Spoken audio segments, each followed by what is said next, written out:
안녕하십니까. 교육학 개론을 담당하는 고병갑입니다. 이번 시간에는 챕터 4의 생활지도를 진행하도록 하겠습니다. 우리 같이 시험에 보면 출제 비중이 어쩌다 한 문제가 출제가 되는 영역입니다만 역시 교육공학처럼 아니다라고 넘어갈 수는 없는 영역이어서 우리가 중요한 영역을 체크하는 방향으로 1차 시를 통해서 마감을 짓도록 하겠습니다.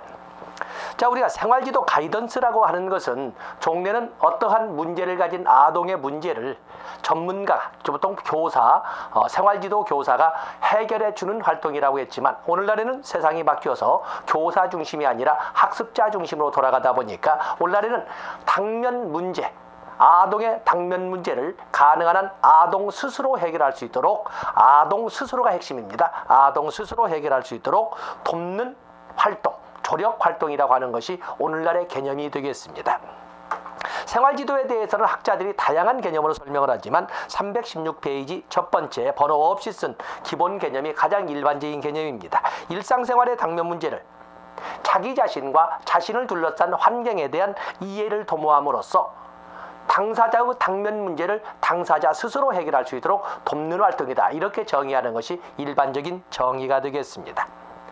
이런 생활지도가 실질적으로 전문 영역으로 자리를 잡게 되는 것은 20세기, 지금으로서 약 100년 전에 이해가 됐는데, 그래서 보통 통설로 생활지도의 출발점은 1907년 또는 1908년이라고 합니다만 파슨스에 의해서 보스턴시에서 설립된 직업지도국을 생활지도의 출발점으로 설명을 합니다. 그렇기 때문에 우리가 생활지도라고 할 적에는 그 출발은 학교에서 출발한 것이 아니라 사회기관에서 출발을 했고, 그것도 우리가 흔히 알고 있는 학교원의 정의적 측면보다는 직업 지도를 가지고 출발했다는 것을 여러분들이 체크를 해놓으시면 됩니다.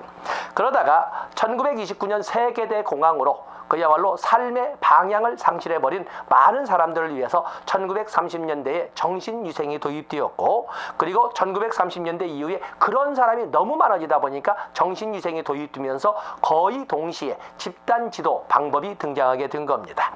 그리고 2차 세계대전 이후에는 생활지도의 한 영역이었던 상담 영역이 오히려 더 큰 비중을 차지하고 상담 심리학이 분리되어 나가는 이런 변화를 갖습니다. 그래서 지금부터 약 100년 전인 1907년 또는 1908년에 파슨스에 의해서 보스턴시에서 직업지도가 실시된 것을 생활지도의 출발점으로 하면서 세계대 공황을 전후해서 정신지도, 정신위생이 등장하고 그보다 약간 더디게 직업 집단지도가 등장했으며 2차 세계대전 이후에는 상담심리학이 분리되어 가는 과정을 통해서 생활지도는 발전해 갔다라고 여러분들이 봐주시면 됩니다. 다음에 생활지도의 발달 배경과 필요성은 교재의 편제상 내용까지 쭉 쓰고 있습니다만 읽어보지 않는다고 해서 틀리는 영역은 아니고, 그래서 여러분들은 그 제목으로 생활지도의 발달 배경 그렇고 생활지도의 필요성을 가지고 여러분들이 제목을 가지고 시험 대비하시면 됩니다.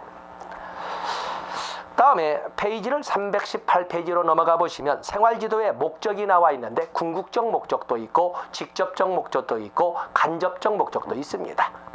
결국에 생활지도라고 하는 것은 아동이나 어떤 문제에 직면했던 인간들을 바람직한 방향으로 이끌어가기 위한 조력 활동이라고 그랬죠. 그 때문에 궁극적 목적이라고 하는 것은 아동과 같은 경우에는 정상적인 바람직한 성장과 발달이라고 볼 수도 있고, 아니면 우리가 철학적으로 또는 메슬로우의 욕구 단계로 본다면 자아실현이라고 이렇게 표현할 수도 있습니다. 여기서는 자아실현만 제시를 하고 있습니다만 중요한 것은 직접적 목적과 간접적 목적으로 나눠 설명할 수가 있겠는데, 직접적, 간접적 그 내용은 우리가 예로 드러났습니다만 직접적 목적이라고 하는 것은 아동을 위해서 또는 학습자를 위해서 바로 당사자를 아동을 주어로 해서 누구를 학생을 누구를 자녀를 위해서 설정한 목적은 직접적 목적이고, 아동이나 학생이 아닌 지역사회를 위하여, 학교 당국을 위하여, 교육행정가를 위하여, 부모를 위하여 이렇게 제목이 잡힌다면 그것은 간접적 목적이라고 설정을 하고 있는 것입니다.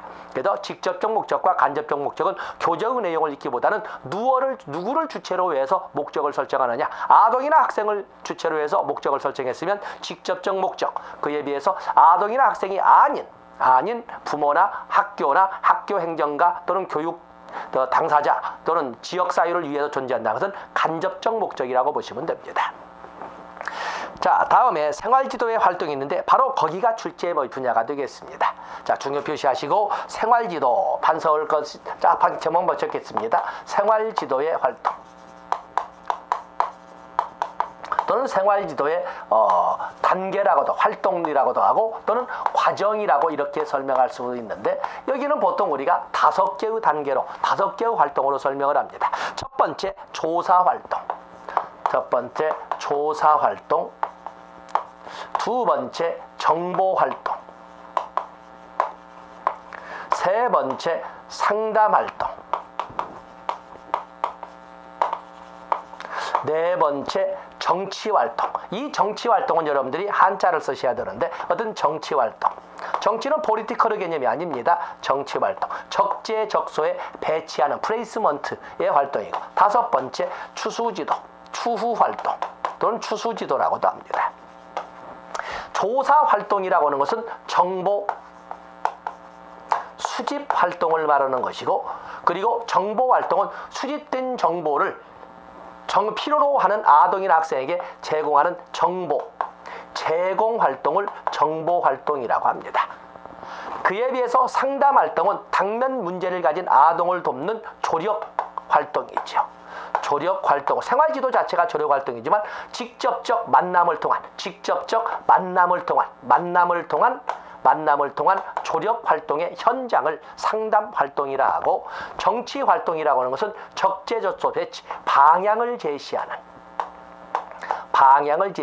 뭔가 적성 소질에 맞지 않는 전공을 선택했다거나 취미 생활을 채택했다면 그것에 적성 소질에 맞는 방향이나 이런 전공을 선택하도록 안내하는 방향 제시 기능을 우리가 정치활동 플레이스먼트라고 합니다. 그 때문에 정치활동 영어로 적어놨습니다만 이것은 우리가 말하는 한자로 적재적소에 배치한 활동이고 여기에는 애프터 서비스 AS 활동, 그래서 생활지도가 상담을 지나서 정치활동까지 끝났어도 이 아동이나 이 학생이 제대로 그 영역에 적응을 하고 있는지를 한동안 지켜보고 또 어떤 문제점을 찾아내는 활동을 AS 과정이라고 할 수 있는 추수지도, 추후활동이라고 이렇게 설명하고 보통 폴로업 서비스라고 설명을 합니다. 그래서 폴로우 거기 막대가 없군요. 폴로우에서 폴로우 바오해서 폴로우업 서비스라고 하는 것이 추수지도, 추후활동, 추수활동이라고 설명을 합니다. 다음에 생활지도 영역이 319페이지에 나와 있는데 어떤 생활지도 활동은 그냥 나온다. 생활지도 첫 번째 예상 문제는 바로 생활지도의 활동이자 과정이 되겠는데 보시고 다음에 생활지도 영역을 보시면 많은 사람들이 자꾸 정의적 영역만 생각하는데 그러지 않습니다. 생활지도라고 하는 것은 아동이나 학생 모든 전체 영역에 관련되어서 도움을 제공하는 활동입니다. 그렇기 때문에 거기에는 직업지도뿐만 아니라 인성지도, 사회성지도, 건강지도, 여가지도, 성교육도 있지만 첫 번째, 교육지도도 생활지도 영역에 포함된다는 것을 여러분들이 놓쳐서는 안 됩니다. 교육지도도 생활지도에 포함되는 영역입니다. 거기다 체크하시면 됩니다. 다음에 생활지도의 원리, 기본 원리와 그리고 활동 원리를 설명을 하는데 자 여기에다가 우리가 A-급으로 출제 비중 두겠습니다. 자 여기는 A+급으로 생활지도의 활동 출제 비중 두고 접근합니다. 그에 비해서 생활지도의 원리 역시 출제 영역이라고 보면 되겠습니다.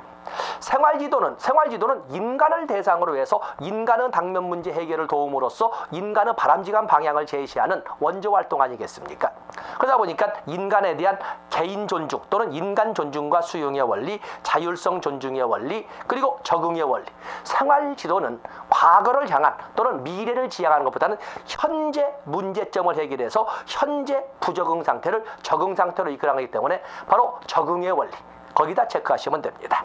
인간관계의 원리나 자아실현의 원리라고 하는 것은 다 알 수 있고 그래서 생활지도의 원리에는 현실 생활에 대한 적응, 현재 시점에 대한 적응을 강조한다는 점에서 적응의 원리 체크해 놓으시면 됩니다. 또 그러면 생활지도라고 하는 것은 계속적 과정의 원리, 단순히 옛날처럼 생활지도가 끝났다 해서 다 이상 자 이제 걱정 없지 집에 가 라고 끝나는 것이 아니라 뭐가 있습니까? 바로 이 추수활동, 추수지도 폴로우업 서비스가 있음으로써 생활지도는 단순히 그 활동이 끝났다 해서 마감되는 것이 아니라 계속 지켜봄으로써 보다 발전적인 방향을 고려해야 된다는 것이 계속적 활동의 원리, 추수지도의 원리가 되겠고 다음에 통합성의 원리, 생활지도는 단순히 정의적 영역의 발달만을 도모한다거나 아니면은 어떠한 생활상의 부적응만 해결해주는 그런 것이 아니라 생활지도를 통해서 그 아동의 전인적 발달을 도모한다 하는 원리를 통합성의 원리, 전인적 발달의 원리라고 그러고 다음에 균등의 원리. 자, 별표 아주 많이 해주시고, 균등의 원리는 종래구 생활지도와는 달리 오늘날의 생활지도는, 종래구 생활지도는 아동만을 대상으로 하는 전문가인 생활지도 교사의 접근이었어요.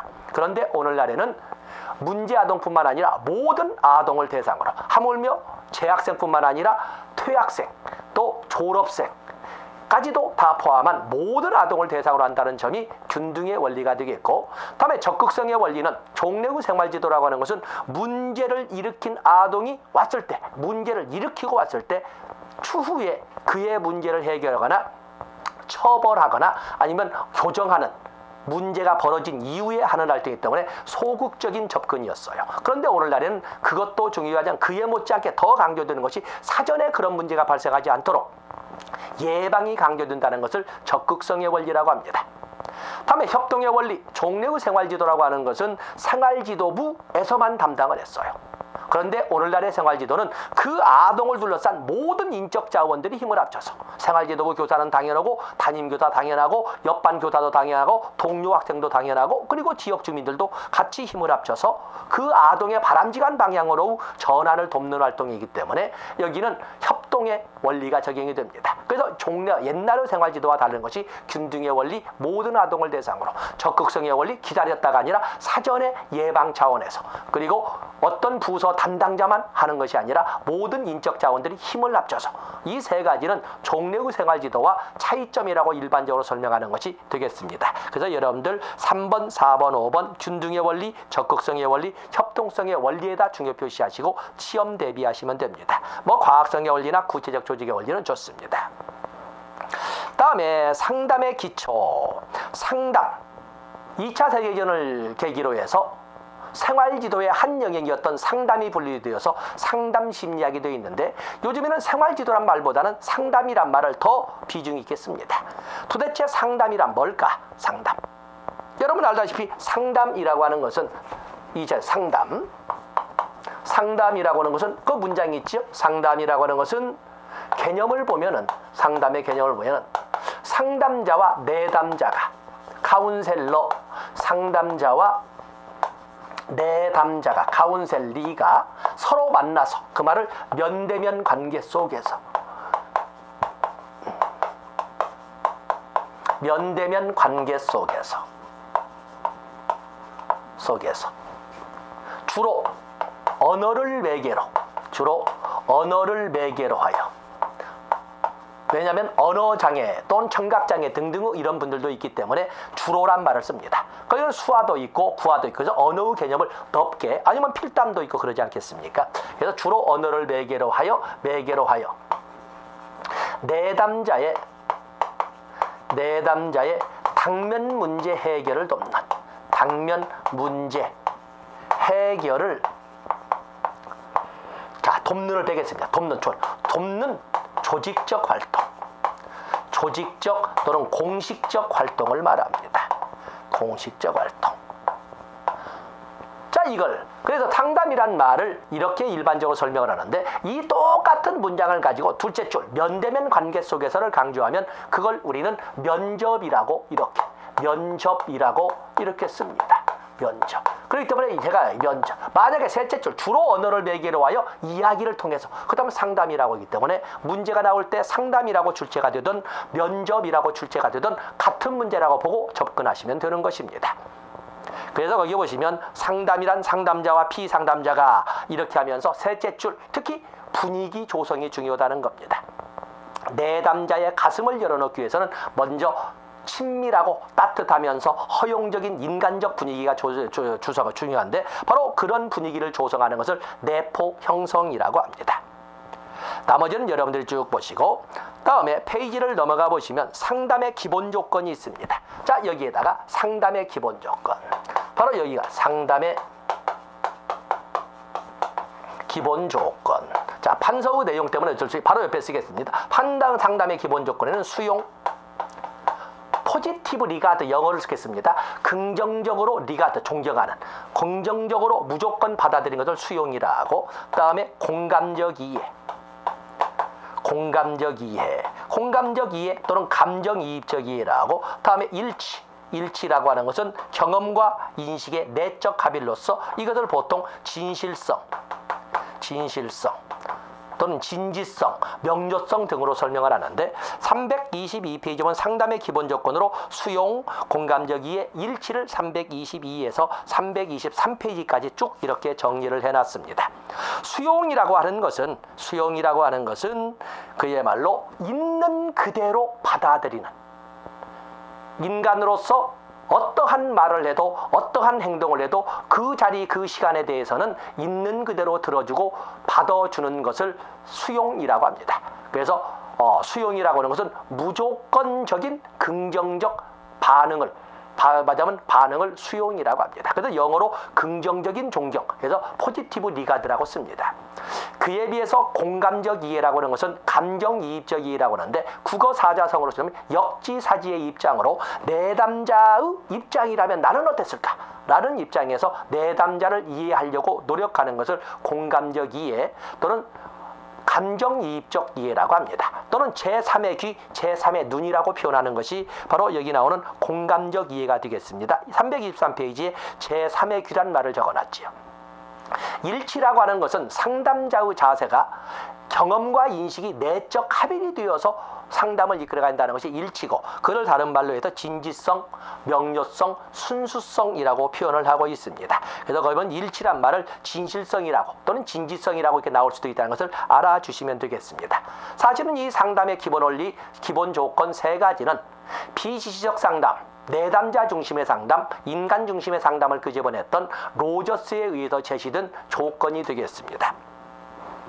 다음에 그 밑에 상담의 기본 원리는 면접의 7대 원칙이라고 하는데 비에스텍에 의해서 제시된 면접의 7대 원칙을 이렇게 7가지로 설명을 했는데 개별화의 원리, 의도적 감정 표현의 원리, 통제든 정서 관여의 원리, 수용의 원리, 비심판적 태도의 원리, 자기 결정의 원리, 그리고 비밀 보장의 원리 7가지를 제시를 했습니다. 바로 거기를 봐주시고 상담의 기술은 여러분들이 보십시오. 다음에 326페이지로 가서 보시면 내포가 나와 있죠. 우리가 상담에 진입하는 순간 가장 중요한 것은 이 가슴이 먹먹하고 어떠한 답답한 심정을 가지고는 내담자를 위하여 그의 감정을 풀어줄 수 있는 친밀하고 따뜻한 인간적인 분위기 조성이 필요한데 바로 그것을 우리는 내포 형성이라고 합니다. 내포 형성. 그래서 거기 보면은 내포에 대해서 1번에 2번 상담자와 내담자 간은 상호 신뢰하고 존경하고 감정적으로 친근감을 느끼는 인간관계여야 한다. 바로 그 인간관계를 내포라고 합니다. 내포. 그래서 내포의 개념. 내포를 이끌어가는 방법은 아래와 같이 동정하는 이러한 그 언사를 보이거나 눈빛을 보이거나 아니면은 어떤 유머를 사용하거나 아니면 상담자가 자기 노출을 거기 개인 사례 제시라고 그러죠.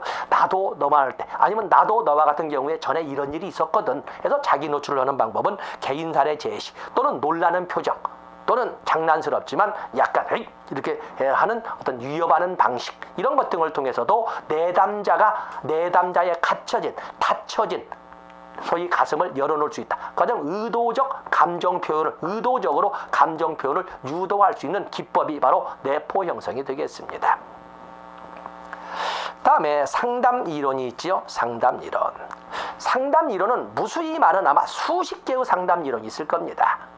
이런 수십 개의 상담 이론이 있을 적에 우리가 시험용으로 접근을 하기 위해서 물론 우리가 심리학이나 상담사 양성을 위한 시험에서는 아주 이 상담 이론이 대단히 중요하게 설명하지만 우리는 전문 상담교사가 있지 않습니까? 때문에 우리가 교원 양성이나 교육행정직을 선발할 적에 시험이기 때문에 우리가 다루긴 하지만 이 내용까지 접근할 필요가 있는가? 라는 데는 좀 우리가 의심이 좀 갑니다. 그래서 저는 이 수업 시간에 상담 이론을 교재에 제시한 것처럼 인지적 영역의 상담, 정의적 영역의 상담, 그리고 행동적 영역의 상담으로 나누어서 간단하게 분류만 하도록 하겠습니다. 인지적 영역의 상담의 가장 대표적인 것은 인지적 영역에 대한 상담에 대한 대표적인 것은 바로 윌리엄슨이나 달리에 의해서 1930년대 후반에 제시된 지시적 상담이 되겠습니다. 지시적 상담은 자, 의의를 보시겠습니다. 의의, 특성 이론의 기초를 두고 있으면서 주로 인지적 영역의 적응 문제를 돕는 것이 지시적 상담입니다. 왜냐하면 모든 인간들은 저마다 각기 다른 특성을 가지고 있다는 것을 볼 줄 아는 사람은 전문가고, 인지적 영역에서 탁월하고 깊은 지적 영역을 가진 것은 전문가거든요. 그것이 부족한 아동을 돕기 위해서 저마다의 특성에 기초해서 인지적 영역의 부적응 문제를 해결하는 데 도움을 주는 활동을 상담이라고 한다. 이게 바로 지시적 상담이 되겠습니다. 그래서 지시적 상담은 보통 상담자 중심의 상담이라고 하고 특성 요인 이론이라고 이렇게 표현하기도 한다는 것을 보시면 됩니다.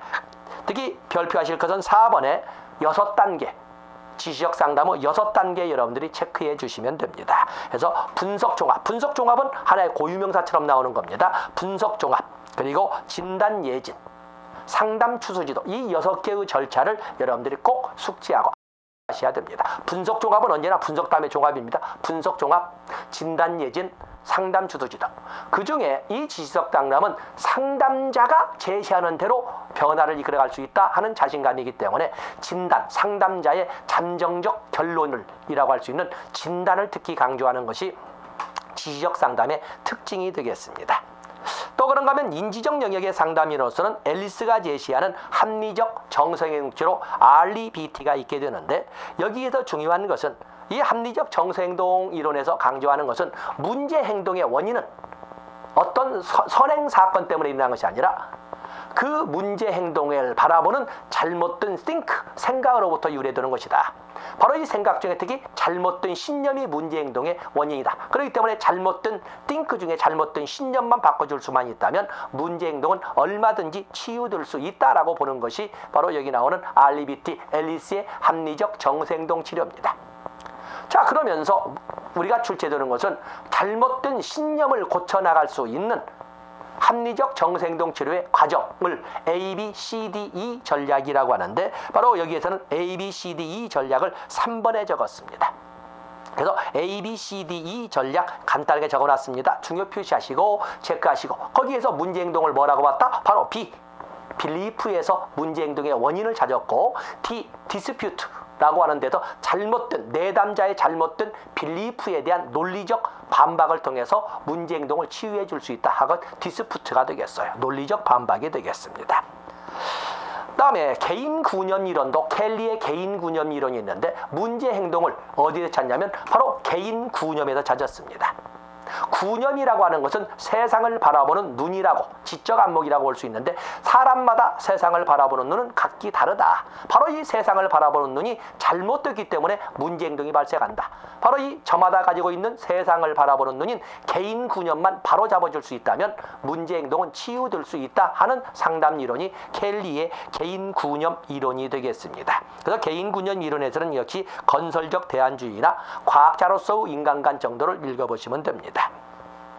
다음에 앨리스의 합리적 정서행동 치료와 마찬가지로 인지행동 치료의 또 하나의 대표적인 것이 바로 아론 벡의 인지상담 이론입니다. 역시 앨리스와 마찬가지로 문제행동 원인은 잘못된 사고 띵크에 있다고 봅니다. 그런데 그 잘못된 사고 중에 앨리스는 잘못된 신념을 문제행동 원인으로 본 데 비해서 아론 벡은 정보 처리 과정상에서의 인지적 오류를 문제행동의 원인으로 봤습니다.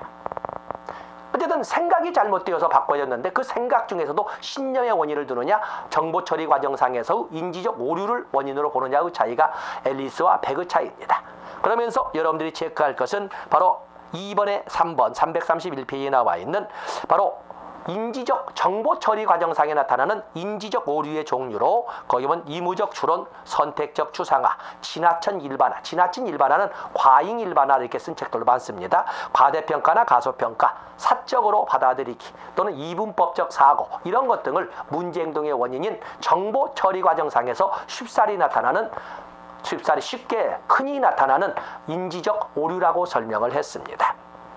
자, 이런 것들처럼 인지적 영역의 상담 이론으로서는 가장 대표적인 윌리엄슨과 달리의 지시적 상담, 상담자 중심의 상담이죠. 그리고 켈리의 개인 구념 이론, 또 앨리스의 REBT, 또 아론 벡의 인지 상담 이론 등이 있습니다. 그에 비해서 정의적 영역의 상담 이론으로서는 많은 이론들이 있는데, 프로이드의 정신분석적 상담, 로저스의 비지시적 상담, 즉 내담자 중심의 상담, 또 실존주의 상담 등등이 존재를 하고 있습니다. 먼저 프로이드의 정신분석적 상담을 보시면, 프로이드 정신분석은 여러분들이 이미 심리학에서 배운 것처럼 문제 행동의 원인을 어디에서 찾냐면 당사자도 모르는 무의식 세계에 있는 그 무엇이 문제 행동의 원인이라고 봅니다. 그래서 이 상담 과정을 통해서 당사자의 무의식 속에 잠재되어 있는 그 무엇인가의 문제 원인을 의식 세계로 끌어올릴 수만 있다면 문제 행동은 치유될 수 있다고 보는 것이 정신분석적 상담입니다. 바로 이 무의식 세계에 있는 문제의 원인을 끄집어내는 이 과정의 방법론으로 바로 자유연상법도 있고 333페이지에 나와 있죠. 저항의 분석도 있고 꿈의 분석도 있고 전의의 분석도 있고 해석도 있고 아니면 최면술도 있고 그렇습니다. 그에 비해서 실존주의 상담에서는 문제 행동의 원인을 어디서 찾냐면 자기 자신에 대한 존재 가치가 상실되기 때문에 문제 행동이 발생한다고 봅니다. 그래서 상담 과정을 통해서 자기 자신의 존재 의미, 자기 자신의 존재 가치만 살려줄 수 있다면 문제 행동은 치유될 수 있다라고 하는 것이 실존주의 상담이고, 그러면서 실존주의 상담의 구성 요소인 기대불안 그리고 해결책으로서 334페이지에 있는 해결책으로서 역설적 지향, 고민할 시간 있으면 저질러봐 역설적 지향, 아니면은 역반응, 고민할 시간 있으면 고민할 것이 생기면 지워버려 잊어버려 라고 하는 역반응 보시면서 상담의 원리 4가지, 특히 상담의 원리 4가지, 비도구성의 원리, 자아 중심성의 원리, 만남의 원리, 치료할 수 없는 위기의 원리, 이 4가지를 여러분들이 시험장에 가지고 가시면 됩니다. 다음에 1940년에 노저스에 의해서 만들어진 비지적 상담. 사실 지지적 상담도 노저스가 붙인 이름이거든요. 여기는 우리가 비교표를 336페이지에 나온 것처럼 지지적 상담에 비해서 여기는 상담자 중심이 아니라 내담자 중심이고, 특성에다가 특성 이론에 초점을 둔 것이 아니라 여기는 자아 이론에 초점을 두고 있고, 그리고 상담자의 잠정적 결론을 강조하는 지지적 상담과는 달리 여기에는 상담자의 주관이 아니라 내담자 스스로 이끌어가기 때문에 진단을 강조한다, 진단을 배제한다, 이렇게 또 구분을 합니다. 또 그런가 하면 지시적 상담은 인지적 영역의 상담인데 비해서 비시적 상담은 정의적 영역의 상담이다 라고 보면서, 지시적 상담에서는 6단계 분석, 종합, 진단, 예진, 또 상담 추수지도 6단계가 중요하지만 비시적 상담에서는 상담의 3대 구성 요소, 수용, 공감적 이해, 일치, 이게 더 중요하다는 것을 꼭 가지고 가셔야 됩니다.